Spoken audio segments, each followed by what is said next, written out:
Hello, my name is Gerin Eaton, and I am currently a senior at Cornell. This is going to be my final year as a religion major.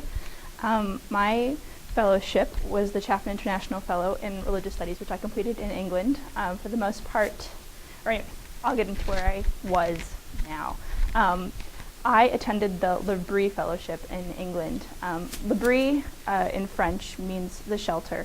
So the institution, if you could call it that, was founded in the 1950s by Francis and Edith Schaeffer in Switzerland. They basically opened their home to kind of the seekers and the wanderers of the day, spiritual and otherwise. It's an openly Christian group, and so they really encourage people to come and explore and interact and engage together. What is this faith? What is my faith? These kinds of things. So, and I think in the sense of what it means to be a shelter, basically providing kind of bringing in my own experiences as well as what they say about themselves, but providing an opportunity for us to gain clarity and seek kind of guidance in a modern world that is often very hectic and kind of relentless in its demands that it makes of us. So L'Abri gives people like me an opportunity to stay, whether for a weekend or up to 3 months, kind of processing these things, processing what it means to be human today, and spiritual today, I guess you could say as well.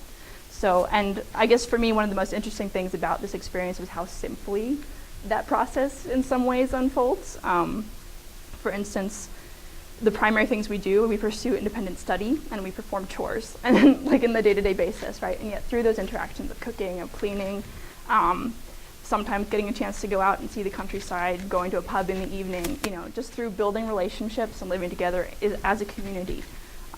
That kind of guidance, clarity, healing, whatever you want to call it, kind of is able to happen in this environment. So that's a bit about L'Abri Fellowship. And so this is L'Abri's backyard, their lovely volleyball court, where further kind of education, growth, personal interaction can happen. So as to why I went to L'Abri, several Cornell students have gone in the past, and that's actually how I found out about it through Laura Farmer, who works in the writing studio. But actually L'Abri only spreads by word of mouth. They don't do any formal advertising, so really I wouldn't have been able to go had Cornellians not gone in the past. So I'm really grateful to them and for Cornell Fellows actually for funding their trips and making this all possible. So, but more about that later. The kind of two, I guess, more specific reasons why I went to L'Abri. In the middle of my BSS, Bachelor of Special Studies, which is a special program that Cornell offers, allowing students to design their own course of study and their education. The focus of my BSS is experiential learning in religious studies, so complementing what I've learned at Cornell academically in the religious field with lived experiences among different religious communities. So L'Abri is kind of the second community that I've gone to, and I will hopefully be able to go to 2 more before the course of the year is up. But there's that reason. And the final reason why I went to L'Abri, in a manner of speaking, last year I co-founded and chaired the Interfaith Living and Learning community here on campus, and that was a really incredible experience as well as quite a challenging one. How can you really bring people together around sometimes sometimes always a very sensitive issue, like what do I believe and what if my belief differs from your belief? And I ended last year really with a lot of questions about how do you do this well, how do you do this right? I certainly feel like I hadn't been a good enough facilitator or leader in that process. So L'Abri promised to,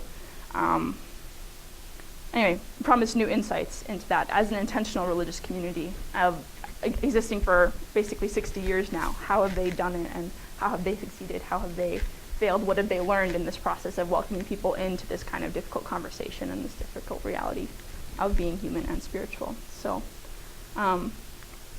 after 10 weeks, regarding these two focuses, my BSS and the Interfaith Living and Learning community, basically every hope that I had for going to L'Abri was fulfilled. On the level of the BSS, I got to meet Christians, right, who were actively seeking out answers to questions and developing their faith. I got to walk alongside them and experience that with them.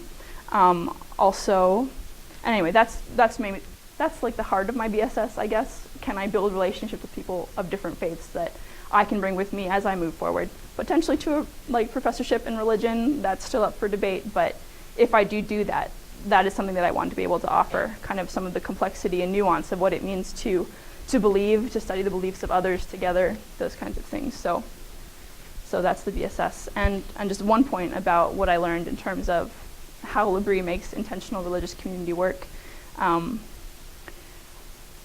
actually was somewhat challenging, counterintuitive for me. I don't really know how to describe it. I've often been told that questions are good, and yes, questions are good. I've said that for sure, but I think L'Abri takes that to a whole new level. Ask the question that nobody wants to ask. Let's have that conversation. Because if you don't have that conversation, your relationships are fundamentally going to be limited, and your growth is going to be limited, and all these kinds of things. So what L'Abri offered me in being there is just a recognition of how valuable a question can be in terms of fostering trust and intimacy, and thereby enabling a community to grow and to develop, as well as just to flourish. I don't know, that's the word that was kind of thrown around a lot at L'Abri, and one that I've really taken to heart. A community flourishing, questions is a really big part of that. Trust, intimacy, it all kind of comes together in the end. So, so I have to thank a few more people that are actually listed here, but I'd like to thank Cornell Fellows for making the opportunity happen, as well as my donor, Truman Chaffin. I'd like to thank my site mentor, Edith Reitzema, who is from L'Abri, my faculty supervisor, Joseph Muller, who couldn't be here tonight because he's on sabbatical. But I'd also like to thank the other two professors who are advising my Bachelor of Special Studies, Rob Sutherland and Stephen Sachs, as well as Sean Doyle and Laura Farmer in the writing studio, who really did help me put this application together and make this whole proposal possible, giving me interview guidance and all those kinds of things. So, yes, thank you.